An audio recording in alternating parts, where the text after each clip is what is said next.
Hi bazali bami Zitho, welcome to Mgosi noMagatsheni. I am uMagatsheni.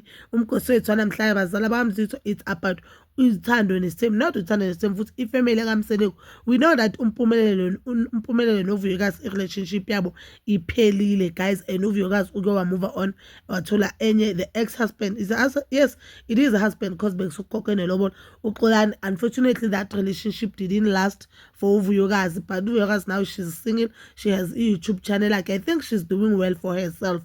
But on the previous episode of Uthando Nesithembu, ubaba kaMpumelelo, which is uMusa Mseleko, said mele bayohlawula ingane kaMpumelelo. We know that uVuyokazi uhlala nengane kaMpumelelo umfana uNzulu, so he said mele kuyohlawula uNzulu azokwazi ukuthi azokhulela kaMseleko. uNkuzulu akakwazi ukuthi akhulele ngale kibo mamakhe, whereby umamakhe uzothola enye indoda ahlukane nayo athole enye.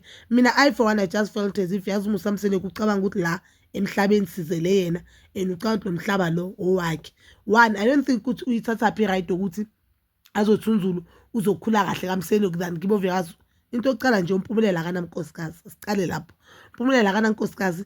uMpumelelo since na kuye nje uintroduce amantombazana engakho. uMpumelelo has been trending nabo Queen Loli, uTirelo. Okay, the only person mayimaziyo and that we know that akana good relationship noVuyokazi, and I don't think uVuyokazi uvuma ukuthi ingane zakhe zikhuliswe uTirelo, but she's the longest girlfriend uMpumelelo abenayo now. We had that virgin lady bekathi uzoyishada eyaphelele emoyeni. I think wakacele, yes umacele naye akasekho. Bayingakho amantombazana ke wavela nini bakavele nomunye ku-Instagram kuthiwa nangu ushude noMpumelelo baphume ehotel. I don't think uNzulu uzokhula kahle kaMseleko than kibo Vuyokazi. And guys, uVuyokazi angaba namaphutha wakhe, but uyabonakala uVuyokazi ukuthi ukhule family right, unesimilo. So uNzulu makazokhulela kibo Vuyokazi, I think uzophuma abe into right than abantwana bakaMseleko. Let's just be honest. One, ngokumanje nje umnini uyakhala uyacomplaina ngoba bakhe ukuthi babakhe makakhuluma naye uthi babakhe abe yindoda. Uke wayibona phi indoda ena11 uMseleko? Yena makana 11 bakayindoda kabani? One, uthi umnini makabe yindoda.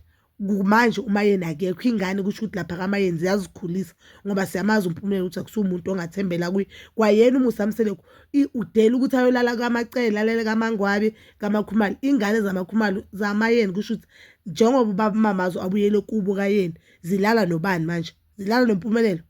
uMpumelelo mangaphuma ebusuku zilala nobani ingane? Kusho ukuthi le ngane zilala zizodwa. I-environment uVuyokazi mele akhulisa ingane zayo kuyo leyo.